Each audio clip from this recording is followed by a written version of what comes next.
我要一个玄米抹茶，然后微糖，温的，热的。50。来配。这个载具要吗？载具。载具要先。谢谢。直接拿吗？直接拿就可以了。Hi everyone. First up, we're talking about the most basic but tricky greeting. 你好。Many textbooks say it's just hello, but in real life, there's a bit more to it. There are two main scenarios where we use it. Scenario number 1, first encounters. This is for when you're meeting a new client at work, making new friends, or being introduced to a friend's friend. In these formal or semi-formal settings, 你好 is the perfect, polite choice. Scenario number 2 is super practical. Getting someone's attention. Imagine you walk into a shop or a convenience store in Taiwan. Sometimes the clerk is busy at the back, or honestly, just looking at their phone because there are no customers. To let them know you're there, you can call out 你好 toward the counter. You can also say 不好意思 or a friendly Hello. It's a very natural way to say, excuse me, I'm here. Now, here's a pro tip. Don't say ni hao to your friends. Once you've met someone at least once, 你好 starts to sound a bit cold or distant. For subsequent meetings, it's much more natural to use hey, hi, hello. If you say ni hao to a close friend, they'll probably think you're joking or pretending to meet them for the first time on purpose. Speaking of that intentional distance, I just thought of a classic example. Imagine you're suddenly reaching out to an ex after 5 years of no contact. You'd probably say 你好 or 你好吗 how are you?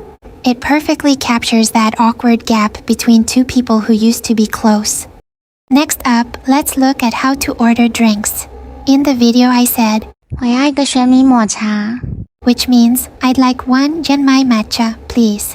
The standard way to order is 我要一个 something here 一 is the number and 个 is the unit, or what we call a measure word.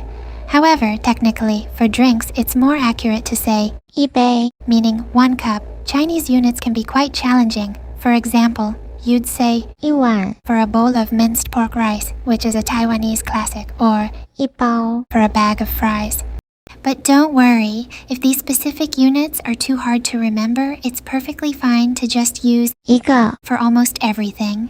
That's why in the video I said 一个 instead of 一杯 personally, I think saying 一个 sounds a little cuter. Staff won't find it strange at all. It's just a matter of individual speaking habits. By the way, let's talk about something interesting. In Chinese, the number 2 actually has 2 different words. 二 And 两 normally, when you're just counting 1, 2, 3, we say 二 but whenever you have 2 plus a measure word, it changes to 两 instead of 二 so you should say 两个人 2 people, 两杯 2 cups of 两只狗 2 dogs. If you say 二个 it's not strictly wrong and people will still understand you, but it sounds a bit off. If I heard someone say it that way, my first thought would be, oh, that's a cute way of talking. However, the pronunciation of 2 can actually get quite complex. I've summarized a few rules to help you out, and I'll also share the difference between Chinese and English number systems. Rule 1, counting items. When it's just 2 items, it's always 两 like 两个 Rule 2, when it's in the units place, if 2 is the last digit and there are numbers before it, we say 二 For example, 32 42 52 Rule 3, when it's in the tens place, in the tens place, it's always 二 so 21 to 29 all start with 21 22 23 24 25 26 27 28 29 Rule 4, when it's in the hundreds place in Taiwan, we usually say 200 this is the most natural way here. You might hear some people say 200 is not very common here, but we still understand it. Rule 5, when it's in the thousands place for 2000, we say 2000 and for 2200, it's 2200 see, both are 两 Rule 6, when it's in the 10,000s place for 20,000, we say 2万 this is where it gets tricky because Chinese uses 万 as a unit, which is different from the English 10,000 system. So that's the breakdown. It's a lot to take in, but if you're interested, you can definitely do some deep research on your own. It's a fascinating part of the language. Alright everyone, let's move on to page 3. We've already learned how to pick our drink, but in Taiwan, the order doesn't stop there. Now we need to learn how to add the finishing touches, your sweetness and temperature preferences. Look at the top left of the page.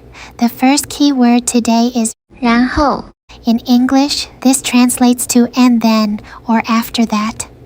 Think of it as a helpful bridge in your conversation.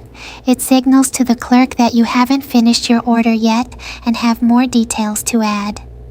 A fun fact for your pronunciation. In Taiwan, you'll often hear people say it so quickly that the H sound disappears, making it sound more like 然后 Now, look at the middle section. In Taiwan, choosing your sweetness and ice isn't optional, it's a must. If you look a bit confused because you don't know the culture yet, the clerk will immediately hit you with 甜度冰块 That's your cue to pick. Like you see here, I'm ordering 微糖 Even though the handout says quarter sugar, it's actually 30% sweetness, and I'm getting it 温的 because I want it warm. If you look at the little menu on the counter, you'll see options for every taste. It covers everything from no sugar all the way to hot. So let's put it all together.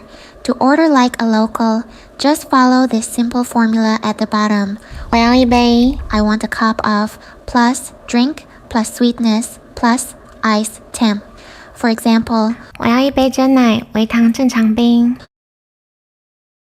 next up, let's talk about toppings. At most drink shops, you can customize your beverage by adding all kinds of fun toppings like pearls, which is tapioca, nata de coco, tea jelly, or even pudding. Now, when you're ordering, where exactly do you put the topping in the sentence? Well, I personally prefer to state the topping immediately after the drink name and then follow it up with the sweetness and ice levels.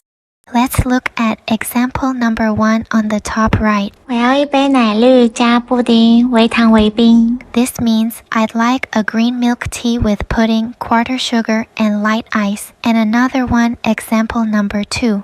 我要一杯四季春加珍珠无糖热的 I'd like a Sijichun tea with pearls, no sugar, and hot. But hey, this isn't the only way to say it. Language is flexible. It also sounds completely natural to state the drink name, sweetness, and ice first, and then add the topping at the very end. Look at the blue speech bubble here. 我要一杯奶绿半糖少冰加珍珠 I'd like a green milk tea, half sugar, light ice with pearls. Both ways sound perfectly natural to native speakers, so feel free to use whichever one feels easier for you. Finally, let's look at a quick but super important tip at the bottom of the page. When you want to order a drink warm or hot, we usually add the character 的 at the very end. So instead of just saying 温 or 热 we say 温的 or. 热的 Why? Because if you just say hot 热 as a single character at the end of a sentence, for example, 无糖热 it sounds a bit clipped, blunt, and unnatural to native ears. Adding that 的 makes the sentence feel complete and much more comfortable to hear. So, remember, avoid saying 无糖热 and always go with 无糖热的 it sounds much more natural and complete. Now let's move on to part 5, correcting your choice. Have you ever been at a drink shop, ordered something, and then immediately thought, wait, I actually want something else? We've all been there. Today, I'm going to teach you a very natural way to change your mind or make a final decision using the phrase 好了 Look at the girl in the picture. Initially, she said she wanted her tea warm, but then she changed her mind to hot. Instead of just saying hot, a much more natural and local way to say it is 热的好了 In this context, it basically means, actually, I'll go with hot. It sounds much softer and more polite than just shouting a new order at the staff.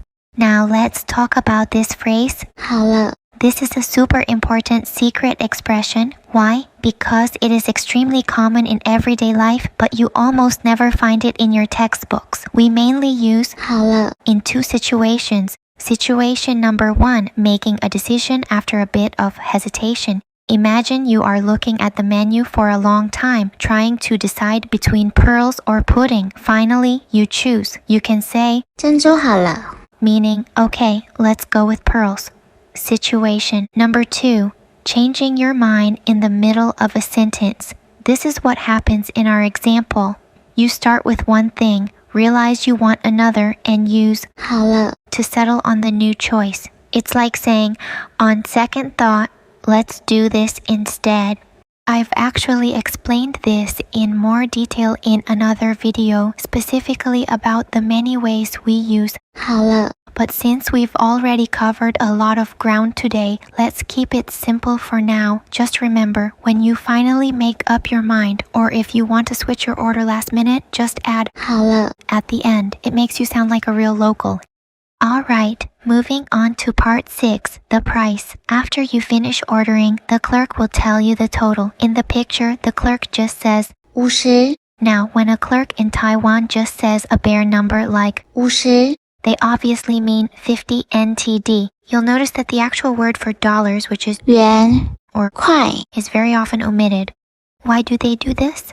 Well, as I wrote in the tip box on the right, I think it's pretty much the same everywhere in the world. Saying the exact same full phrases hundreds of times a day to customers is just exhausting. That's why people shorten things as much as possible whenever they can. So in Taiwan, when you hear a random number at the counter, it almost always means that's how many dollars it costs. 50 just means $50. Simple and efficient.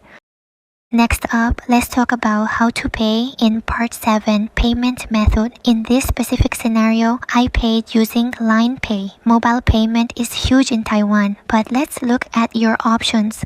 First, we have cash. If you are paying with cash, it's super easy. You can just hand it over to the clerk. But what if you want to use credit cards? Here is a little warning. Please note that credit cards aren't accepted everywhere in Taiwan, especially at smaller drink shops or traditional market stalls. So it's always a good idea to check with the staff first. If you want to ask them if they take cards, here are 2 very useful phrases you can use. Look at example number 1. 可以用信用卡吗 This means, can I use a credit card? Or you can use example number 2, which uses the verb to swipe. 可以刷信用卡吗 Can I swipe a credit card? Both are perfectly natural, so just pick the one you prefer.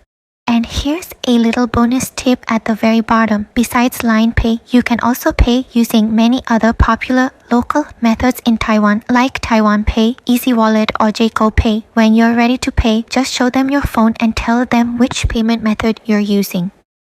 Alright, let's move on to part 8, membership and e-invoice. Now, right after you handle the payment, the clerk is going to ask you a question. In Taiwan, you will be asked this almost every single time you shop. They'll say something like, 会员载具要吗 This basically means, do you have a membership or an e-invoice? Let's break down what on earth they are talking about. First, 会员 means membership. This refers to the store's loyalty program. If you have one, you can earn points and get discounts.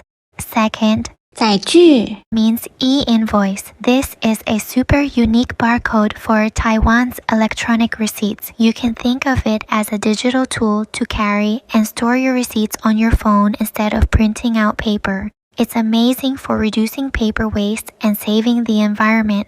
Clerks have a few different ways of asking this, but don't worry, they all mean the same thing. They might say, 会员载具要吗会员载具有吗有会员载具吗 or if they are super fast, just 会员载具 In my case, I have an e-invoice app, but I don't have a membership for this specific store, so I simply replied 载具 and showed them my barcode.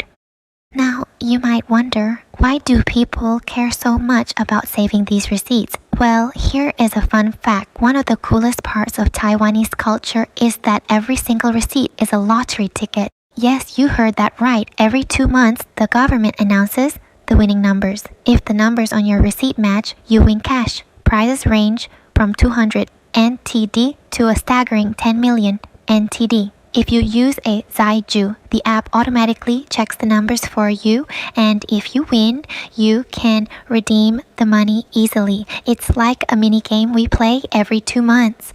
But hey, if you are just visiting Taiwan for a short vacation, don't worry about setting up a membership or an e-invoice app. It's way too complicated for a short trip.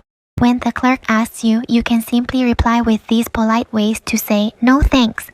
Option 1. 没关系 It's okay. No thanks. I personally love this one because it feels very soft and polite. Option 2. 不用没关系 No need. It's okay. Option 3. 不用谢谢 No need, thanks. Lastly, if you plan on staying in Taiwan long-term for business or study, you need to know your paperwork because there are 3 types of receipts. 1. 发票 This is the official government-regulated receipt that doubles as your lottery ticket. 2. 明细 A simple transaction list showing what you bought. You cannot use this for the lottery. 3. 收据 A formal proof of payment from small shops or taxis, mainly used for company expense reimbursements. This page is just a quick comparison of the 3 types of receipts. If you're planning on staying in Taiwan long-term, feel free to check it out for reference. Alright, let's check out part 9, 载具要先 which means e-invoice first. Sometimes when you're at the counter ready to pay, the clerk might suddenly say, 载具要先 What they actually mean is, please scan your e-invoice barcode first before we proceed with the payment. Now you might think, hey, what if I already combined my e-invoice and payment method together into one barcode, like online pay? Well, even if you did that, some stores will still ask you to scan them separately. Also, keep in mind that it's not always e-invoice first. Sometimes you might actually scan the e-invoice at the very end. For example, some shops don't accept mobile payments at all and only take cash. But guess what? You can still scan your e-invoice there. In those cash-only places, the clerk might take your money first and then scan your e-invoice at the end. But if they do want it first, you'll hear them say, 载具要先 As the little bear on the right says, scan e-invoice first, then make payment. This order just depends on the store's system, but either way, it helps them record your receipt correctly so you can join Taiwan's awesome receipt lottery. Next, let's move on to the final step in part 10, 号码牌号码单 which is your number ticket. Once you finish paying, you'll usually be given a piece of paper or a receipt with a calling number printed right on it. The cute dog on the left is saying, 拿到号码单后就可以找位置坐下等着叫号咯 Basically, once you get your ticket, you can just find a seat, sit down, and wait for them to call your number. Why do they do this instead of just calling out the drink names? Well, when the shop gets busy, things can get pretty chaotic at the counter. Using numbers helps the staff prevent mistakes and ensures that everyone gets the correct drink they ordered. Don't throw away your receipt or number ticket yet. You need to keep it with you until your number is called and you actually have that delicious drink in your hand. Let's quickly review how the whole workflow looks on the bottom right. First, you order and pay. Next, you get your number ticket. Then you wait for your number to be called. And finally, enjoy your drink. Just like the slogan at the bottom says, small habit, smooth experience. Keep your number ticket safe and you'll get your perfect drink without any mix-ups. Let's look at the final part. 直接拿吗 Which means, can I just take it? Here is the situation. After ordering my drink, I went next door to shop at Matsukyo for a while. When I came back, the drink was already on the counter. There is a sticker on the cup with the drink name and the order number. so you know it's yours. But a common question here is, can I just take it myself? Or do I need to show my number ticket first? In this case, the clerk said, 直接拿就可以了。 This means you can just take it. No number verification was needed here. Since the shop wasn't busy, the clerk probably remembered me and knew I ordered the matcha latte. However, please note that this usually happens when the shop is quiet. When the shop is busy, the clerk will usually ask for your number ticket for confirmation. This helps prevent mistakes and make sure everyone gets the right order. So, if it's crowded, it's better to show your ticket to the clerk and let them hand it to you. Alright, that's pretty much everything for this page. If you have any questions, leave a comment below. Thanks for sticking with me today. That was a whole lot of information to take in. The last page has a short quiz, so go ahead and see if you can get a perfect score. Please leave any questions you have in the comments below, and I'll make sure to respond to each of them. Thank you all. Love you.